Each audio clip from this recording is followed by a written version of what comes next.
de lo que viene siendo el plan de talento humano, vamos, bueno, forma parte, pero no es como, por decirlo así, un apartado oficial o un apartado muy necesario dentro de lo que es el plan de negocios, pensando sobre todo en que nosotros podemos llegar a pedir financiamiento, ¿de acuerdo? Entonces, en este aspecto, este apartado es más o se considera a partir de cuando nosotros optamos o ya consideramos la expansión de la empresa, ¿de acuerdo?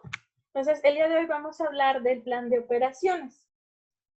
No es posible hacer un plan de operaciones si nosotros no tenemos bien definido, primero, qué tan grande es nuestra empresa y segundo, con cuántas personas vamos a estar colaborando. ¿De acuerdo? Digamos, un plan lleva al otro, ¿no? Una vez que nosotros ya tenemos una idea de las funciones o de lo que se va a hacer en la empresa y con cuántas personas vamos a colaborar, ya tenemos una idea entonces de la clase de procesos y funciones que vamos a desempeñar dentro de la empresa. ¿De acuerdo? El plan de operaciones sí, principalmente se toma en cuenta o ya se considera cuando nosotros superamos aproximadamente lo que vienen siendo las 50 personas o los 50 colaboradores. A partir de entonces es cuando nosotros ya podemos considerar el diseño de un plan de operaciones. Sobre todo si la empresa está considerando expandirse, es decir, buscar instalar lo que vienen siendo sucursales, ¿no? O plantas o establecimientos en otros lugares, o bien está buscando volver su negocio en franquicia. Entonces, es aquí cuando se considera entonces el diseño de un plan de operaciones, ¿no? El plan de operaciones es un apartado del plan de negocios en el que se engloban aspectos técnicos, organizativos y de producción, ¿sí? Con respecto a lo que es la elaboración, ya sea del producto o cómo se presta el servicio. ¿De acuerdo? En este documento, en este apartado, se colocan de igual manera como en el resto de los apartados de los planes, lo que son los objetivos operacionales o de operaciones, ¿sí? A corto, mediano y largo plazo. ¿De acuerdo? Dentro de estos objetivos debemos estar conscientes, pues, del tipo de metas que nosotros pretendemos alcanzar con el trabajo. ¿De acuerdo? Dentro de este plan de operaciones, si bien en el plan de talento humano nosotros contemplamos aspectos como reclutamiento, aspectos como perfiles, ¿no? Para los puestos.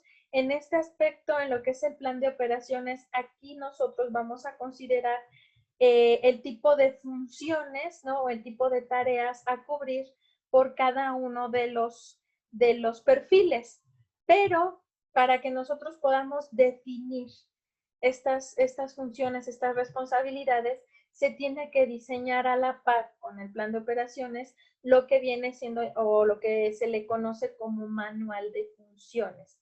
¿De acuerdo? En un manual de funciones nosotros colocamos, por ejemplo, a través, se pueden llamar artículos, se pueden llamar incisos y apartados. Nosotros vamos a describir cuáles son las funciones de cada departamento y le vamos a decir paso por paso, ¿no? Cómo tiene que desarrollar su trabajo. Aquí a lo mejor suena ridículo, suena a veces hasta tedioso cuando tienes que hacer este procedimiento, porque sí, en efecto, tienes que decirle paso a paso, como si lo fuera a leer un niño, cómo tiene que desempeñar su trabajo bajo el perfil y las responsabilidades que tiene cada departamento y cada encargado, ¿no? Sobre todo pensando en que estos manuales de funciones tienen que ser estandarizados, es decir, que este manual de funciones va a ser el mismo para cada sucursal o para cada punto de venta, por ejemplo, ¿no? Entonces, ese manual a toda persona que le llegue a sus manos lo tiene que entender y lo tiene que llevar a cabo. Ejemplo de esto, McDonald's, ¿sí? Tiene manuales de funciones para cada uno de sus funciones, sus responsabilidades, ¿no? Y como les digo, a lo mejor suena ridículo, pero por ejemplo, el chico de cocina que está en parrilla tiene su manual de funciones y debe de saber que por mucho que sea colaborativo, por mucho que tenga iniciativa de ayudar a los demás, ¿sí? Hay tareas que no le corresponden y no tiene por qué dejar su estación de trabajo. Y dentro de su manual de funciones le dice desde cómo prender, ¿no? Lo que viene siendo la plancha, cómo tiene, después de cuánto tiempo tiene que darle vuelta a la carne, la presentación de cada uno de los productos. Vamos, algunas personas, ¿no? No les gusta lo que es leer su manual de funciones, pero si todos lo hiciéramos cuando llegamos a una empresa, sabríamos con precisión qué nos compete y qué no, porque en ocasiones los jefes se cuelgan, ¿no? O abusan de tu confianza y acabas desarrollando actividades que no te pertenecen, ¿no? ¿Por qué? Porque nunca leíste tu manual de funciones. Entonces, cuando nosotros estamos diseñando el plan de operaciones, debemos elaborar el plan de funciones de todos y cada uno de los colaboradores. Yo sé, como les digo, que suena ridículo, pero existe hasta manuales para las personas que se encargan de la limpieza y el mantenimiento. O sea, hasta para cómo lavar un baño viene un manual de funciones. ¿Sale?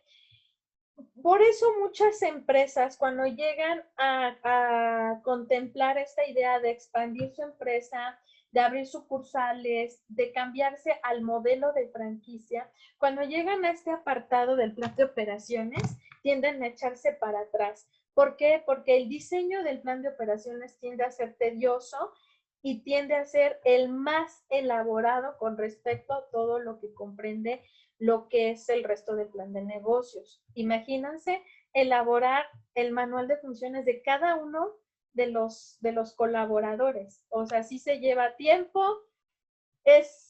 tiene que ser redactado casi con bolitas y palitos, y bueno, no cualquiera se lo avienta, ¿no? También dentro de lo que viene siendo el plan de operaciones, tenemos que hablar cómo son los procesos de producción, desde el momento en el que cómo se reciben los insumos y materia prima, hasta cómo tiene que salir el producto terminado, etiquetado, procesado, para lo que viene siendo la logística de distribución. Entonces, de igual manera, nosotros tenemos que describir en otro apartado cómo se lleva el proceso, ¿no? Del punto A1 al punto 100, ¿sí? Tratando de ser lo más descriptivo posible. Incluso para algunos servicios, por ejemplo, de telecomunicaciones, tiene uno que decir, tiene uno que utilizar los términos técnicos y terminología sencilla, común, coloquial, para poder describir cómo se lleva a cabo, ¿no? El proceso de prestar el servicio, cómo nos llega, ¿no? Cómo pasa la información a las antenas, describe cómo el impulso eléctrico, ¿no? Si es corto, si es largo, si se procesa a través de una o varias antenas, vamos, ahí te describe cómo es posible, cómo se lleva a cabo el, el servicio, ¿no? De igual manera, para quienes utilizan internet, ¿no? Muchas veces nos hablan que la fibra óptica, que los gigas, los megas, ¿no? La banda ancha, la banda corta, pero muchas veces este tipo de cuestiones solo lo entienden los técnicos, ¿sí? ¿Por qué? Porque ellos ya leyeron un manual de proceso, un manual de funciones, ¿sí? Dentro de lo que viene siendo el proceso de producción o de prestación del servicio de Internet por fibra óptica, platica precisamente la cantidad de megas, ¿sí? Que se distribuyen a través de un pulso eléctrico dentro de lo que es este material, la fibra óptica, que son filamentos de cristal, ¿sí? Y cómo es que llega, ¿no? A la velocidad que va, el alcance que tiene, sí, lo que se refiere a banda corta o banda ancha, es lo que antes se le conocía, ¿no? Como impulso electromagnético de, pues igual que en la radio, ¿no? Lo que es onda larga y onda corta, ¿no?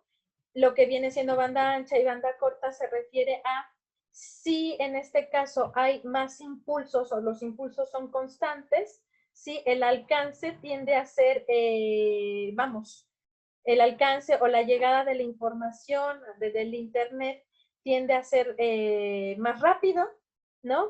Y tiende a llegar más lejos. Es decir, que si los impulsos electromagnéticos desde el Internet son constantes, va a llegar, por ejemplo, de la ciudad de Puebla a algún municipio, pero si no son tan constantes, la información se va a tender a perder en determinado punto porque la información no fluye constante. Entonces, ese tipo de cuestiones de información, hasta de cuestiones de física, ¿no? Para la instalación de algunas cosas, vienen dentro de lo que es el proceso de producción o el proceso de prestación del servicio.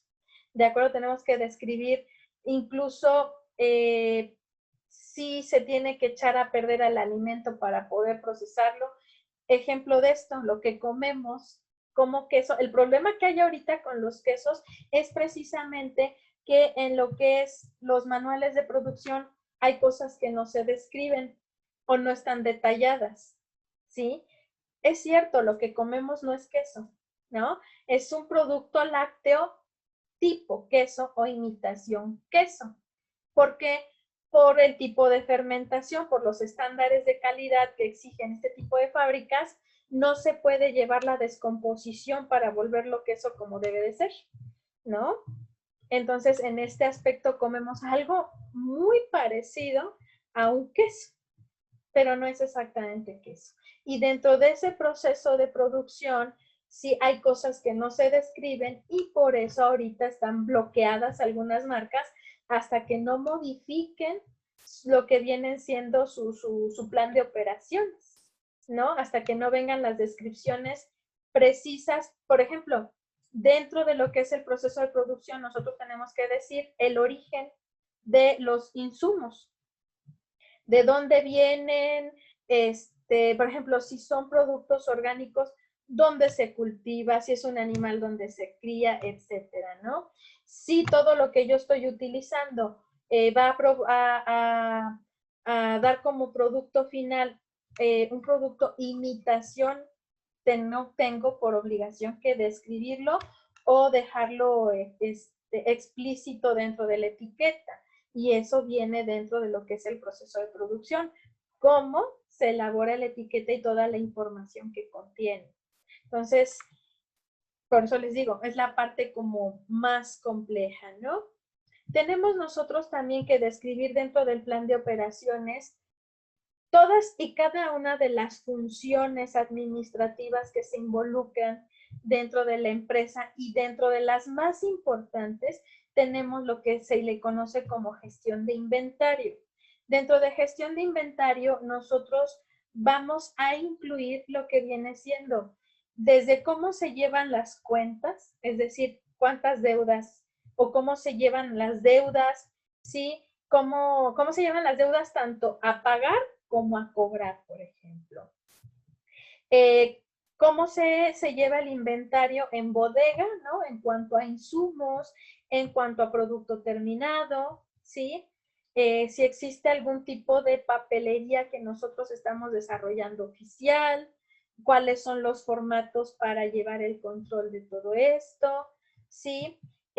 Si va a existir alguna planeación en cuanto a lo que vendría siendo hacer el inventario, ¿no? Si vamos a planearlo de forma semanal, quincenal, ¿no? Semestral, trimestral.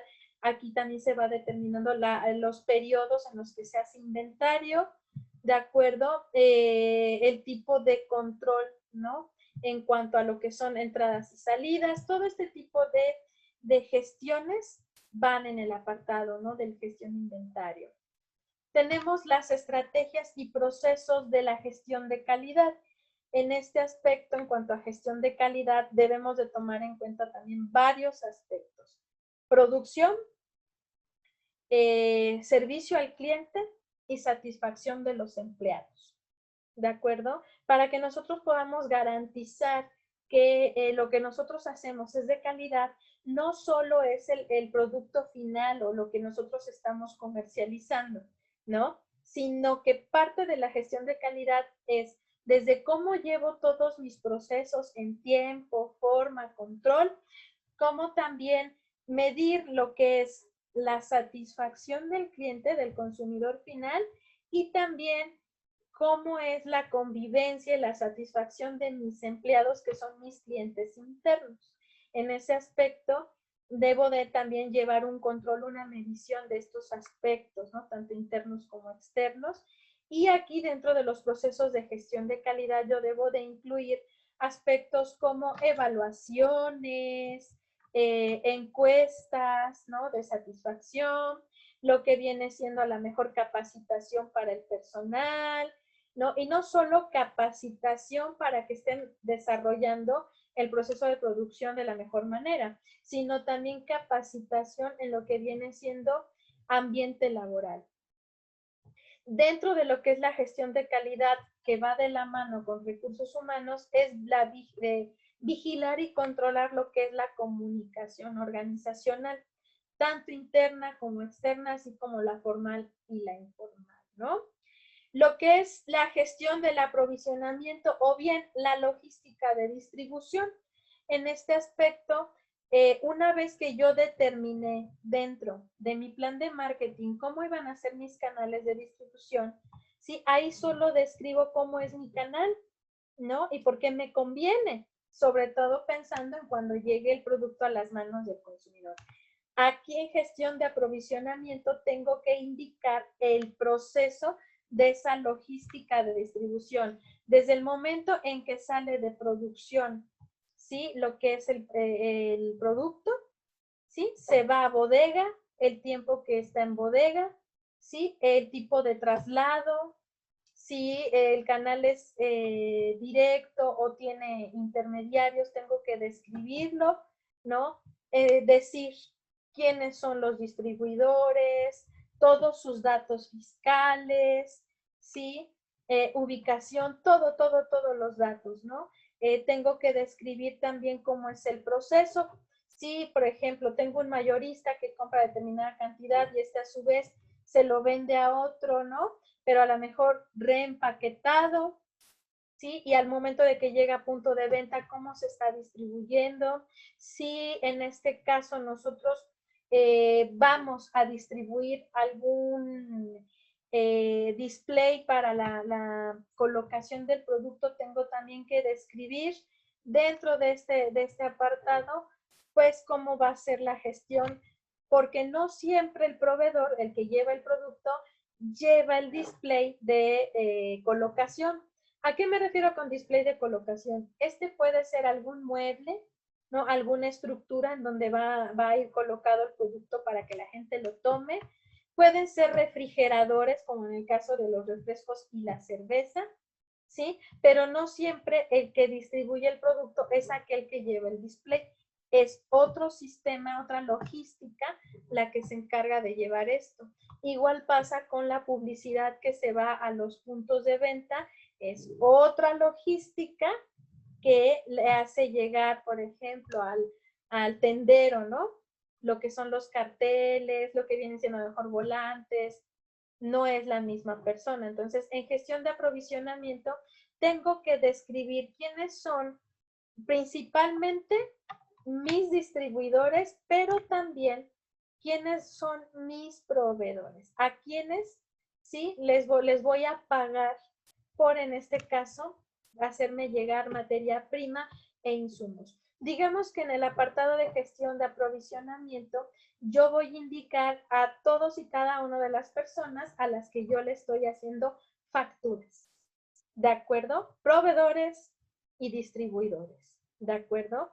A veces la logística de distribución, digamos, forma parte de la empresa, pero no. Les voy a poner un ejemplo. En Industrias Bimbo tienen una empresa de logística, ¿sí? A la que supuestamente le pagan por sus servicios. Sin embargo, esta empresa de logística a la que le pagan es de los mismos dueños. es del mismo corporativo. Entonces, ustedes mejor que nadie como contadores saben, ¿verdad? ¿Por qué hacen este tipo de cuestiones las empresas?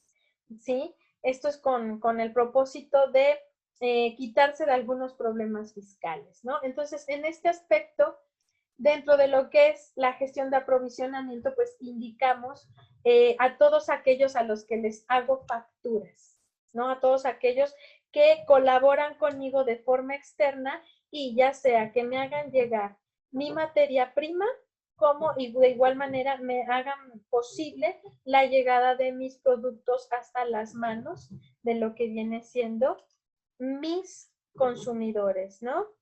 Aun cuando el aprovisionamiento, la distribución es interna, ¿sí? Aún así yo tengo que describir aquí cómo es el proceso principalmente, ¿no?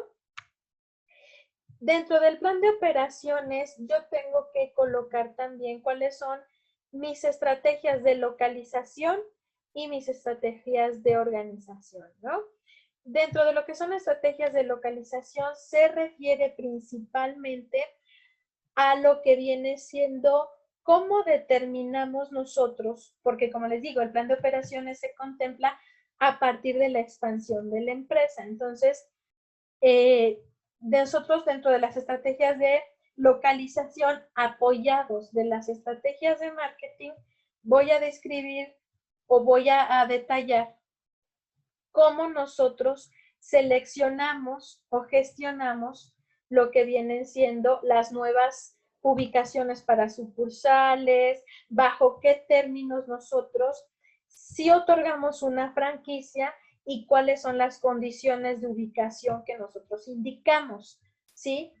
Porque a pesar de que un socio se interese por adquirir o un franquiciatario, ¿no? Se interese en adquirir el nombre de la empresa y todos sus derechos, como institución nosotros vamos a limitarle lo que vienen siendo las localidades o lo que vienen siendo las ubicaciones, ¿de acuerdo? Y para esto les da uno una especie de manual, ¿sí? En donde te determina, ¿no? Cuáles son las condiciones con las que debes de cumplir para poderte hacer de la franquicia.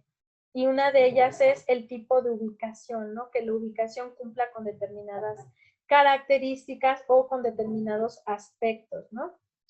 Entonces, dentro de las estrategias de localización, nosotros ponemos ahí o contemplamos ahí cuáles son estos criterios, ¿no? Bajo los cuales la empresa determina, por ejemplo, cuáles van a ser sus nuevos puntos de venta, si es que nosotros distribuimos el producto, dónde se van a ubicar las nuevas sucursales, ya sean por expansión o por franquicia, ¿no?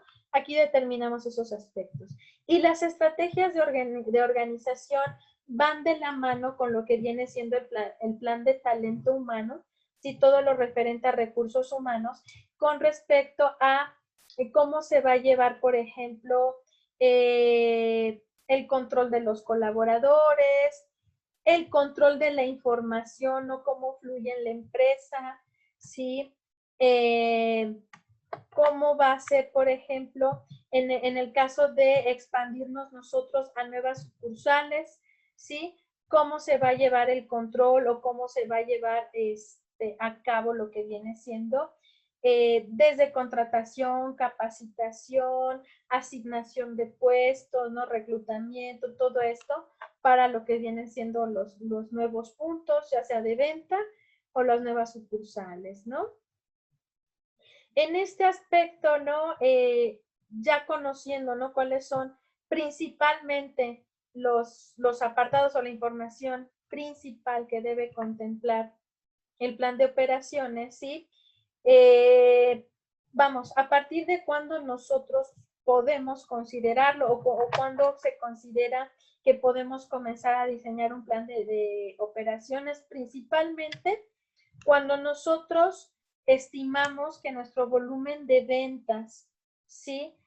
A corto, mediano y largo plazo, tienen una capacidad o tenemos un volumen de producción bastante considerable, ¿sí? O que tenemos una demanda ya, vamos, constante en el mercado.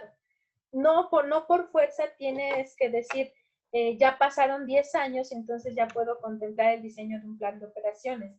No siempre es así. En ocasiones todavía la empresa no se está recuperando. Recuerden que, por ejemplo, tú ya estás en funciones, ya la creación de tu empresa ya es un hecho, ¿sí? Y recordemos que a partir de los 2 años, de 2 a 5 años, nosotros ya podemos contemplar que la empresa nos está dando ganancias reales, ¿sí? Pero no necesariamente para que nosotros podamos expandirnos tenemos que esperar todo este tiempo. Recordemos que parte del dinero que comienza a llegar en una empresa nueva se le considera como dinero de reinversión.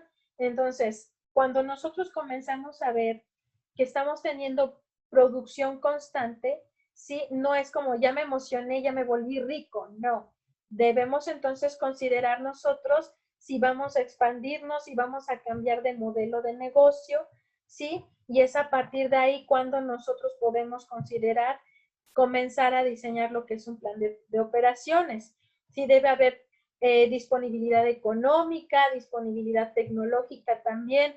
No podemos nosotros de repente decir voy a expandir la empresa cuando no tengo los recursos tecnológicos suficientes o la economía suficiente para expandirme.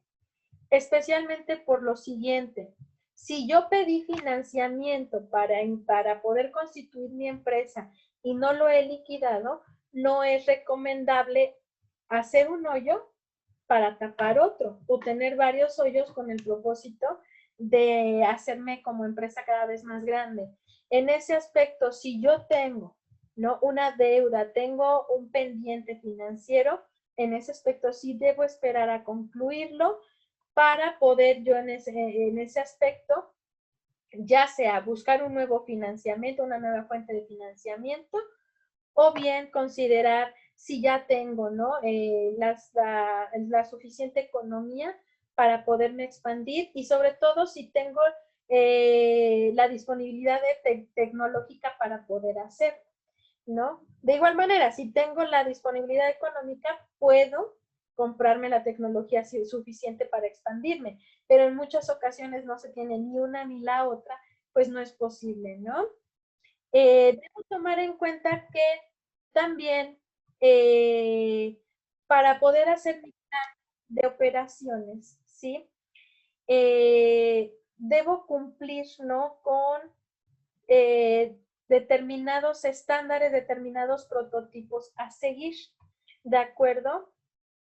Sobre todo en el aspecto de que si soy nuevo en el mercado, apenas estoy iniciando, aquí no me va a pegar duro el hecho de que a lo mejor la gente no me conozca, sino lo que me va a pegar duro es que para determinados tipos de negocios hay que cumplir con una línea, ¿no? Con una especie de formato, por decirlo así, para hacer las cosas, ¿no? Existen prototipos, existen estándares para que nosotros podamos estar bajo la misma línea de la competencia, ¿no? No sé si se acuerden de lo que les mencionaba de las hamburguesas, ¿no? Del carrito de hamburguesas, ¿sí? No puedo comparar a alguien que tiene un carrito de hamburguesas en la calle con una empresa como McDonald's, porque para empezar el modelo de negocio es diferente y para seguir el estándar, ¿no?, que tiene una hamburguesa en la calle no es el mismo que el estándar que tiene la hamburguesa de este tipo de cadenas. Entonces, en este aspecto, para que yo pueda considerar la expansión de mi negocio, para que yo pueda considerar comenzar a desarrollar un plan de operaciones, debo haber alcanzado como empresa, ¿sí?, este estándar, este prototipo que dentro de mi rubro, dentro de mi competencia ya existe, ¿de acuerdo?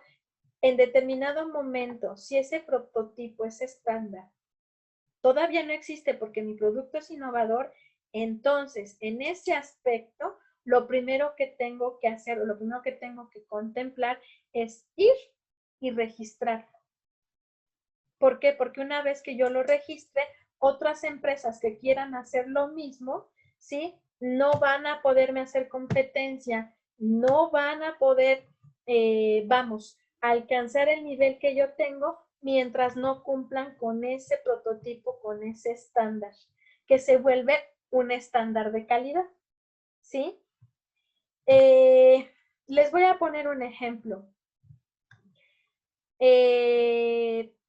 Para que COFEPRIS, todos conocemos COFEPRIS, ¿no? COFEPRIS es una institución gubernamental que determina, ¿no? O que le da un número de registro a algunos productos como cosméticos, productos que tienen que ver con medicamentos o que su tirada no sea para los cuidados de la salud y algunos cuidados personales, ¿no? En este aspecto, por ejemplo, ¿sí? Algunos productos para que COFEPRIS les dé este número de registro, precisamente deben de cumplir con un prototipo, con un estándar, ¿sí? Por ejemplo, en la cantidad de lo que contiene, si la cantidad es muy alta, pueden considerarla, ¿no? De algún ingrediente. Si la cantidad es muy alta, COFEPRIS puede decir, no entras dentro del estándar porque la cantidad que tú manejas se considera de riesgo, por ejemplo. El tipo de envase que utilizas no es un material reciclado, no es un material orgánico, por ejemplo, entonces dentro de lo que tú quieres o lo que tú pretendes, pues no es posible, les niegan el registro porque no cumplen con ese estándar, ese prototipo. En estos momentos, en México, sí, sobre todo cuando llegó nuestro nuevo presidente, la legalización de productos derivados del cannabis se legalizan. La pregunta es, ¿y por qué yo no los veo en las tiendas? ¿Sí o no? ¿Por qué si los productos derivados del cannabis, no estoy diciendo que la marihuana como tal, no, los productos que se derivan de las sustancias activas del cannabis, que son dos, y de estas dos sustancias hay variantes de productos, unos con corte recreativo, otros con corte cosmético, otros con corte medicinal. Pero ¿por qué no los vemos en las tiendas? Ahí les va. Aunque se hayan legalizado, no los vemos en las tiendas porque todavía estos productos no cumplen con algunos prototipos y algunos estándares para su comercialización libre. Desde el tipo de empaques que tienen, algunas cantidades que podrían, y no, ni siquiera de, por ejemplo, de la sustancia activa que puede ser THC o CBD, no existe todavía un prototipo que nos diga, ¿no? O una patente que nos diga cuáles son las cantidades permitidas, ¿sí? O sea, el gobierno todavía no ha generado este tipo de patente de cuáles son las cantidades permitidas de estas sustancias. Ahí tenemos el primer problema. El segundo, el tipo de empaques y conservación de estos productos. Tampoco existe así como un prototipo aquí en México ya registrado, ya establecido, que nos diga cómo debe de ser, ¿no? El empaque y procesamiento de muchos de estos productos. Y otra es que pues no tienen ni la menor idea de qué institución le va a dar regulación a este tipo de productos porque no saben cómo considerarlos, ¿no? Si precisamente como productos medicinales, como productos recreativos, todavía no saben porque las sustancias derivadas son una cosa y la planta de donde provienen es otra. O sea, legalizaron los productos derivados del cannabis, pero el cannabis como tal no está legalizado. Entonces, ahí dentro de esto también se está teniendo un problema porque al no legalizar a la planta como tal, pues no estamos cumpliendo con los estándares como tal, porque no existen, no hay un registro, no hay un prototipo de ello, ¿no? Entonces, imagínate, ¿no? Aquí en México existen unas 350 empresas que si bien importaron productos derivados de cannabis, los están fabricando, pero no los pueden comercializar de forma abierta. Los están vendiendo, pero no los están vendiendo de forma abierta, ¿no? Esto es bastante frustrante porque imagínense, al no tener un prototipo, al no poder estas empresas poder generar, ¿no?, procesos de producción, determinar bien las cosas, sí, y cumplir con los estándares de calidad, pues vamos, se están perdiendo también muchas ganancias porque el producto no se está vendiendo de forma abierta, ¿no? Ahí hay varios problemas. Si bien son unas ideas de negocio, pues muy buenas y muy viables, ahorita están como en el limbo. Eso no quiere decir que más adelante no puedan salir adelante. Habrá que esperar si esto se resuelve en unos años o hasta que salga este presidente y llegue otro, ¿no? Que busque la regulación ya estable de este tipo de productos, ¿no? Bien, dentro de lo que viene siendo también nuestro plan de operaciones, debemos de contemplar algunos aspectos que ya contemplamos también en nuestro plan legal, ¿sí? ¿Cuáles son? Primero que nada, los aspectos de protección civil, ¿no? Dentro del plan de operaciones existe un apartado que, vamos, la mayoría de las empresas que elaboran plan de operaciones le dan más importancia a lo que es la gestión de calidad, los procesos y lo que viene siendo a lo mejor la logística de distribución, que a aspectos como infraestructura e instalaciones. Dentro del plan de operaciones, nosotros debemos de contar con lo que vienen siendo los planos del lugar de trabajo, ¿sí? Sean oficinas, sea una fábrica, ¿sí? Debemos de contar con los planos de este lugar. En estos planos nosotros debemos indicar lo que son entradas y salidas oficiales, así como de emergencia, ¿no? Dónde está ubicado un punto de encuentro en caso de sismo, dónde están colocadas ventanas, por ejemplo, dónde está o cómo es el recorrido del aire dentro del mismo lugar, ¿no? Si hay corrientes de aire, por dónde cruza. Yo sé que a lo mejor suena tonto esto de cómo, por dónde cruza el aire. Esto más que nada se indica para que, supongamos, hay un incendio, ¿sí?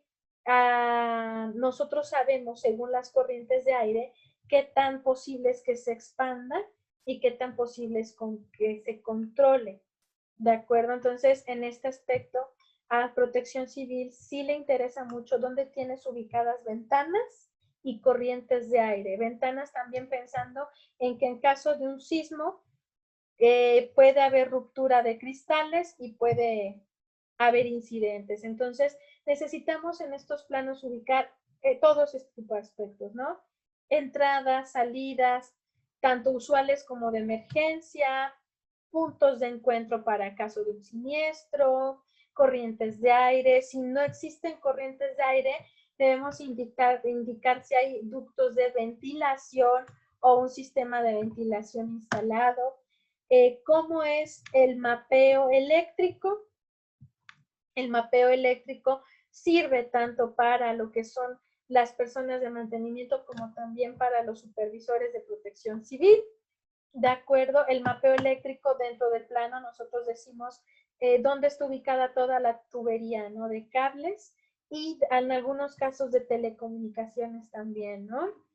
Dentro de lo que viene siendo las consideraciones de infraestructura e instalaciones, igual debemos indicar si hay estacionamiento, qué espacio hay entre coche y coche. Supongamos que nosotros optamos por el modelo de negocio de franquicia y en este aspecto nosotros vamos a estandarizar lo que viene siendo el apartado de infraestructura e instalaciones.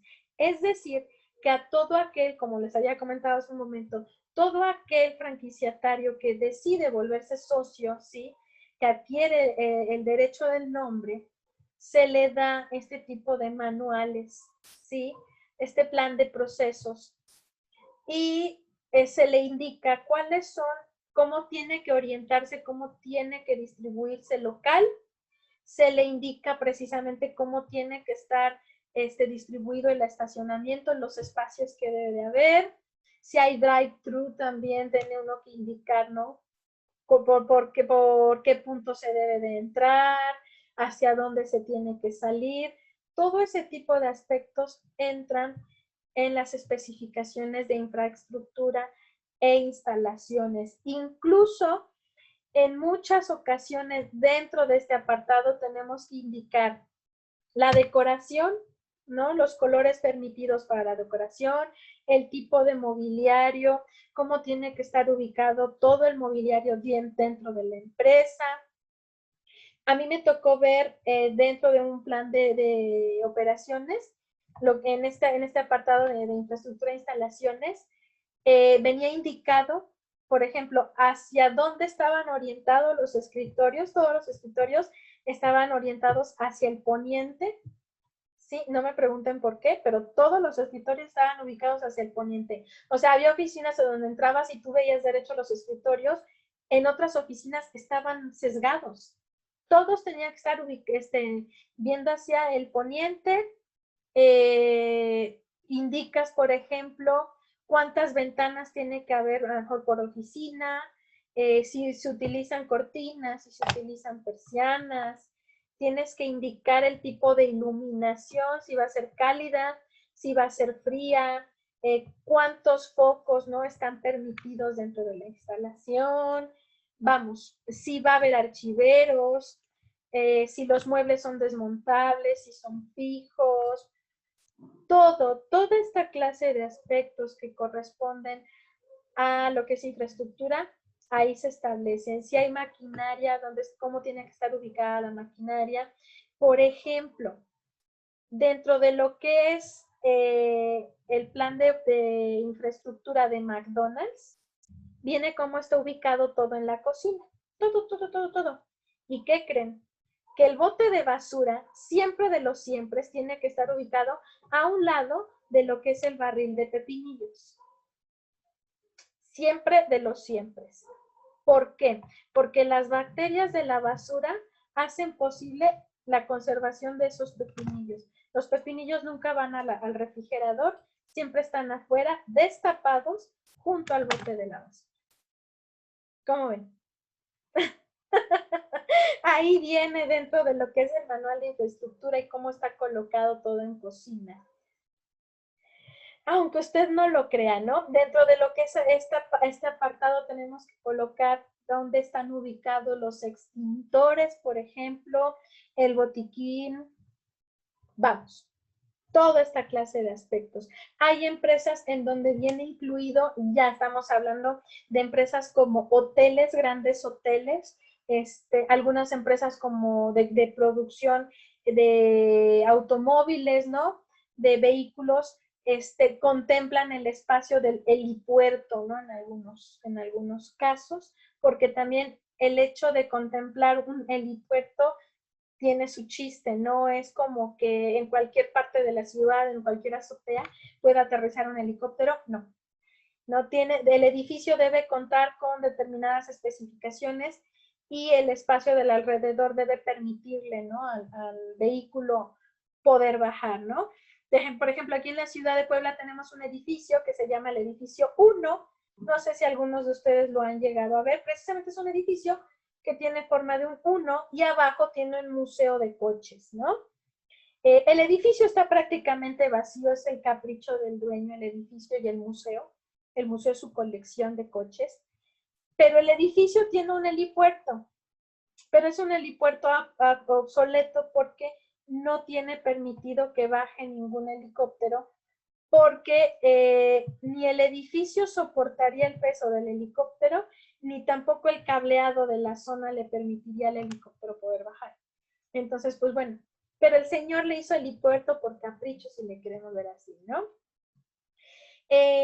No debemos olvidar también que dentro del apartado de procesos de fabricación debemos contemplar lo que vienen siendo las previsiones de stock por demanda.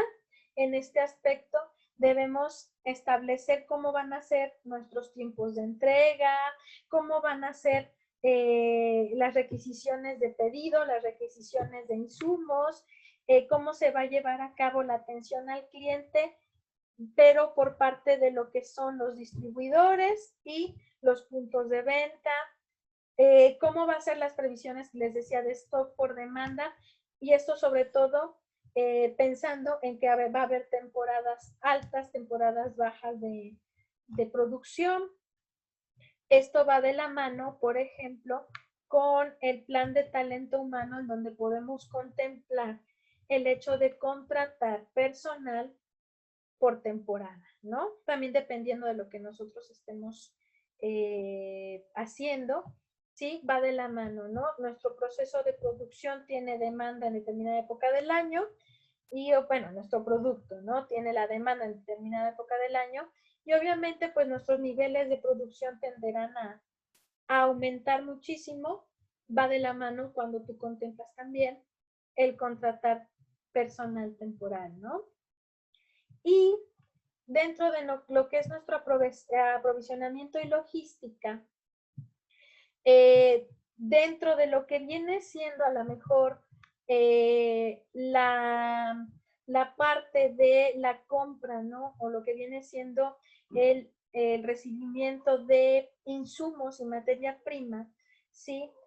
Por ejemplo, nosotros podemos establecer ahí si nosotros tenemos ya proveedores previamente seleccionados, si cada punto de venta va a tener la posibilidad de seleccionar los suyos por la ubicación o hacer como lo que hace OXXO, por ejemplo, ¿no?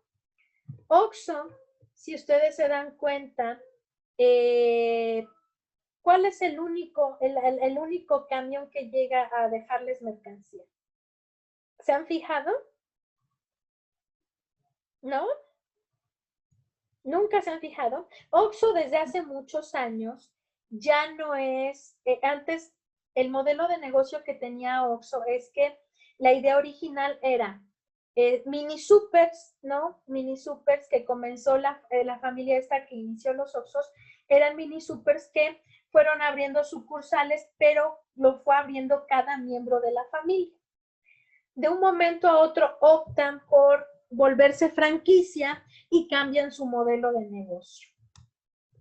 Cuando ellos cambian su modelo de negocio a franquicia, pues hacen toda esta parte del plan de operaciones, sus manuales de funciones, sí, que le iban proporcionando a los nuevos socios, porque así se le llama a un franquiciatario, socio, ¿no? A pesar de que tú le vendes el derecho de la utilización del nombre, tiene que cumplir bajo los estándares que tú le indicas, ¿no?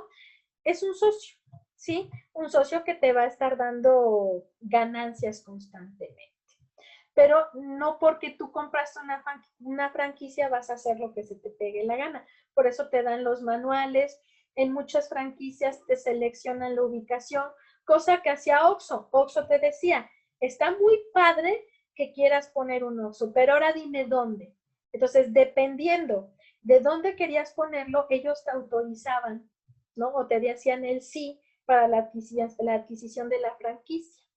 Para esto, tú, por ejemplo, comprabas una casa vieja y llegaba OXXO, ¿sí? Ellos tenían ya su empresa de remodelación, su constructora que llegaba y esa casa, ese local, lo adaptaban, ¿no? Le daban el mantenimiento, lo restauraban y lo volvían OXXO, ¿sí? Así funcionó hasta hace, no sé, unos 10, 15 años el modelo de franquicia de OXXO, ¿sí? Llegó un momento en que tuvieron que empezar a quitar lo que eran las licencias OXXO de muchos establecimientos, porque efectivamente los socios ya estaban haciendo lo que se les daba la gana.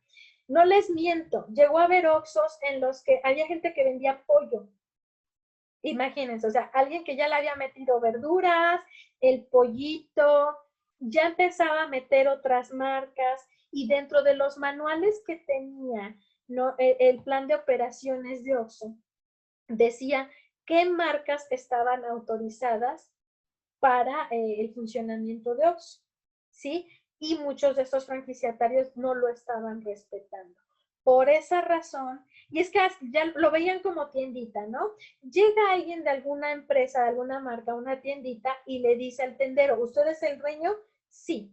Estamos buscando nuevos puntos de venta, nuevos distribuidores de este producto. Se maneja, ¿no?, el plan de negocio y tú dices, bueno, sí me conviene, no me conviene, te vuelves distribuidor, pero se llama socio distribuidor. Sí, porque tú vas a estarle ganando y la empresa también, ¿no? Pero en el Oxxo eso no era posible por ser franquicia. Pero muchos lo veían como tiendita y les digo, a mí me tocó ver un Oxxo en donde vendían pollo, tenía su apartado de verduras y la señora salía de la caja con su mandil rojo clásico del Oxxo a atenderte el pollo. Entonces, Pero quitaron las creo listas. que ahorita tienen su propio camión, ¿no? De distribuidores. O sea, van y te surten. Exactamente, a eso iba, ¿no? Oxxo renuncia al modelo de franquicia y en su intento de buscar la manera, ¿no?, de regresar al tipo de modelo que tenían familiar, lo que ellos hacen es que buscan socios, ¿no?, socios inversionistas en su negocio a los cuales les van a poner su sucursal. Inviertes con nosotros, te ponemos tu local, te ponemos tu sucursal, sí, pero bajo nuestros términos. Y les empezó a ir bien. Las condiciones que ponían es que tenían que ser 5 personas que pudieran probar que eran familiares. Las 5 personas se volvían socios inversionistas, es decir, que tú dabas una cantidad de dinero a invertir con ellos, sí, y de todo lo que tú vendías en ese Oxxo, solo un porcentaje de las ganancias formaba parte de estos socios inversionistas. Ahí vas recuperando. Dicen que recuperas tu inversión más o menos en 2 años, ya lo demás son ganancias netas, pero eso sí, si tú decides contratar a alguien para que atienda el Oxxo, tu socio inversionista le vas a pagar de tus ganancias, no el corporativo de Oxxo, ¿no? ¿Pero qué creen? Que este modelo de negocio ya no le pertenece a la familia original. Hay empresas grandes que se comen a las chiquitas, ¿verdad? Se le llama esto oligopolio, cuando tú compras empresas pequeñas para hacer más grande la tuya. A Oxxo se los compra esta familia, Grupo FEMSA. ¿Saben ustedes quién es Grupo FEMSA o a qué empresa representa? Coca-Cola. A Coca-Cola, exactamente. Grupo FEMSA es Coca-Cola Company México. ¿Sale? Ahora, ¿cuáles son los camiones que llegan a Coca? ¿A que llegan a Oxxo? Pues los de Coca. Dentro del mismo Oxxo, ellos tienen su sistema de logística propio. Es decir, ellos van a las fábricas de los productos que venden en el Oxxo y los llevan a la tienda. ¿Sí? De igual manera, ellos tienen su marca libre de botanas, de algunos productos, sí, pero de la misma manera. Van al punto de producción y lo llevan a lo que son las sucursales, ¿no? Como empresa, nosotros podemos establecer este tipo de logística como parte de los procesos, ¿no?, que también se tienen que estandarizar, aunque ustedes no lo crean, a lo que son los conductores de los camiones de Oxxo, también les dan sus manuales donde les dicen prácticamente hasta cómo saber qué le duele al camión, cómo cambiar una llanta, cómo portar el uniforme, ¿no? Pero pues es parte de cuando haces un plan de operaciones, tienes que ir describiendo todos y cada uno de los procesos. Este tipo de planes, como les decía, no normalmente cuando tú estás creando una empresa, no lo contemplas en un inicio, sino que este plan de operaciones tiende a ser una consecuencia a raíz de esto, a raíz de cómo te estás expandiendo y de las nuevas necesidades que tu empresa va presentando. Entonces estamos hablando de que el plan de operaciones se contempla una vez que la empresa ya está en funciones, ¿de acuerdo? Un plan de procedimientos usualmente para negocios pequeños o para producciones más artesanales normalmente o lo usual no es elaborarlo, pero cuando estamos hablando a lo mejor de empresas que ya involucran en negocios más amplios, producción en serie, vamos, prestación de servicio a gran escala, un plan de operaciones ya no tiende a ser una opción, se tiende a volver una necesidad. Con esto, con el propósito de comenzar a estandarizar lo que son los procesos y llevar un mejor control de la gestión de calidad. ¿De acuerdo? Si nosotros en determinado momento como empresa queremos certificarnos en ISO 9001, ¿sí? Lo primero que te va a pedir ISO es tu plan de operaciones. Independientemente de tu plan de negocios, que es el siempre debes de tenerlo, no debemos olvidar que es, como les decía, el currículum de la empresa, ¿no? El plan de operaciones es lo que ISO 9000 revisa para poder determinar cómo será llevada la evaluación para poderte dar una certificación de calidad. ¿De acuerdo? Entonces, quizás la parte medular o la parte principal, ¿no?, de un plan de operaciones es su gestión de operaciones, ¿sí? Su control de lo que viene siendo satisfacción al cliente y satisfacción del empleado, y lo que viene siendo también, pues, la estandarización de estos procesos, ¿no? Que todos sea posible aplicarlos a donde quiera que vayamos, ¿no? Si nosotros optamos por volver nuestra empresa en una franquicia, yo siempre le digo a mis clientes cuando dicen, es que me quiero volver franquicia, primero piense cómo es el proceso de producción, cómo son sus procesos, y luego quiebrese la cabeza en cómo va a llevar esos procesos siempre igual a todos lados. ¿Por qué tiene que ser siempre igual a todos lados? Para que la calidad de lo que nosotros estamos comercializando no fluctúe, no varíe, ¿sí? Imagínense que a donde quiera que ustedes van, la calidad de una hamburguesa de McDonald's es prácticamente la misma, ¿sí? Sobre todo aquí en México. Pensemos nada más en México, quizás Estados Unidos.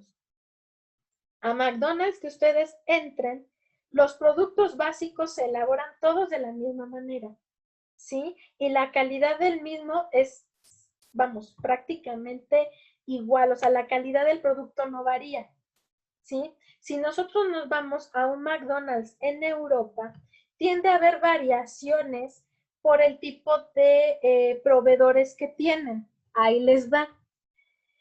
McDonald's, dentro de su estandarización de procesos, busca lo que son proveedores de la región, ¿no?, de la zona, prácticamente para hacer contrato con ellos a largo plazo y poder mantener esta estandarización de procesos. Por ejemplo, ¿de dónde vienen los insumos a México, no? De McDonald's, vienen de Estados Unidos, todo congelado. Viene a México desde Estados Unidos. La mayoría de los proveedores de McDonald's son productores de allá, como lo que es Industrias Tyson, que le proporciona tanto carne como lo que son las papas, por ejemplo, ¿no? ¿Quién le hace el pan a Bimbo? ¿Alguien sabe? ¿Quién le fabrica el pan a Bimbo? Ay, perdona, McDonald's, ya les dije. Bimbo. Un panadero. Un panadero. No, Industrias Bimbo es quien le fabrica el pan a McDonald's, ¿sí? Prácticamente en todo el mundo, ¿sale? Es como su distribuidor internacional, pero por el tipo de expansión que tiene Bimbo, al igual que Coca-Cola. Bimbo es un oligopolio que va absorbiendo empresas chiquitas para hacerse el más grande, para hacerse competencia solo, ¿no? Pero Bimbo hace esto, ¿no? Y entonces prácticamente en todo el mundo es el fabricante, el proveedor de pan de todo McDonald's. Sin embargo, aquí en México nos llega los productos, los insumos de Estados Unidos, todo congelado. En Europa esto no es posible. Imagínense mandar por barco, no por avión, por barco la carne y todo congelado. está cañón por el tiempo en lo que se va a hacer el barco en llegar a Europa. Entonces, allá ellos tienen sus propios proveedores, tanto de carne como de papas. La calidad del producto, ¿no? Varía muy poco. Realmente varía muy poco. ¿Por qué? Porque hay una estandarización de procesos. Entonces, al haber una estandarización de procesos, adaptan lo que ellos tienen para poder cumplir con el proceso ya establecido y las variaciones son prácticamente mínimas. Casi no hay diferencias en algunas cosas. Sí tienen como sus productos característicos por el tipo de cultura de allá, así como nosotros tenemos nuestros productos característicos por la cultura que tenemos aquí. Aquí podemos encontrar productos con picante y allá productos a lo mejor un poquito más especiados. Por ejemplo, en Japón, McDonald's tiene una hamburguesa que es negra. El pan es negro, la carne es negra, ¿no? Pero porque pues ellos son así de raros, ¿no? Tienen incluso la Fanta de melón, ¿no? Que aquí no encontramos, ¿no? Pero vamos, ahí son variaciones por adaptación cultural. Sin embargo, todos sus procesos tienen que ser los mismos para que la calidad del resultado de lo que nosotros ofrecemos tienda a ser exactamente la misma. Entonces, cuando tu negocio vas a expandirlo, vas a cambiarlo a lo que es el modelo bueno, de franquicia, o bien comienzas a buscar establecerte en otros lugares, el plan de operaciones pues es indispensable, ¿no? Pero pues usualmente no es como hacerlo por fuerza, ¿de acuerdo? Bien, ¿hasta aquí tenemos alguna duda? ¿No? ¿Seguros que no? Para lo que viene siendo sesión 18 vamos a hablar de la gestión de calidad, cómo se lleva la gestión de calidad, ¿no? Para lo que viene siendo, vamos, desde cualquier creación de empresa hasta cuando ya pensamos en empresas más grandes, ¿de acuerdo? Bien, chicos, pues si no tienen alguna duda, Solo, ¿qué pasó? bueno, no subió valoración la clase pasada, ¿verdad? Porque No, no salía. Ah, ok. no subí valoración. No me acuerdo qué problema hubo en la plataforma, que lo que era la opción de examen. No, yo pensé que yo no la había hecho y ya se me había quitado. No, desafortunadamente hemos estado presentando algunos problemas con plataforma. Por ejemplo, en los cuatrimestres ahorita hay periodo de evaluaciones y lo que vino siendo el subir las actividades o los exámenes fue un problema. Me imagino que por eso también no era posible, o sea, era abrir el examen, cargar preguntas y al momento de darle guardar, te decía que esto no era posible porque el banco de preguntas estaba lleno. Entonces, me imagino que es por esto que se saturó la plataforma porque la semana pasada y esta fue evaluaciones con cuatrimestre. Entonces, pues dije, bueno, ya no los voy a torturar con la valoración la semana pasada. Entonces, ustedes no se preocupen, ¿no? De todas formas, ya para ordinario las vamos a acabar quitando. No se preocupen. ¿Sale? ¿Por qué? Porque se les va a evaluar totalmente con proyecto. Bueno, prácticamente todo con proyecto y ya no habría valoraciones. ¿De acuerdo? Pero no se preocupen por la valoración de la semana pasada. ¿No? Lo que viene siendo el día de mañana ya les aparece lo que es sesión 18 con lo que viene siendo complementar el tema de plan de operaciones, que sería gestión de calidad, todo lo referente a gestión de calidad, ¿de acuerdo? Bien, chicos, a partir del día 5, ¿no? Del día 5 de noviembre comienzan las primeras evaluaciones.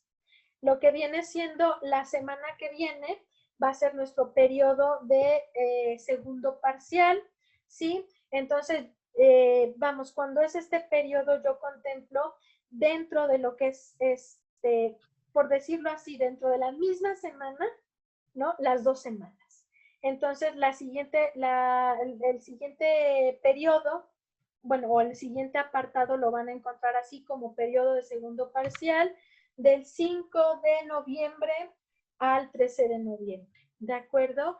Y correspondería a dos sesiones nada más, que vendrían siendo sesión 19 y 20, ¿de acuerdo? Que vendrían siendo prácticamente las últimas 2 sesiones temáticas de creación de una empresa, porque lo que viene es más que nada práctico, ¿de acuerdo? Ya irán viendo a qué me refiero con práctico.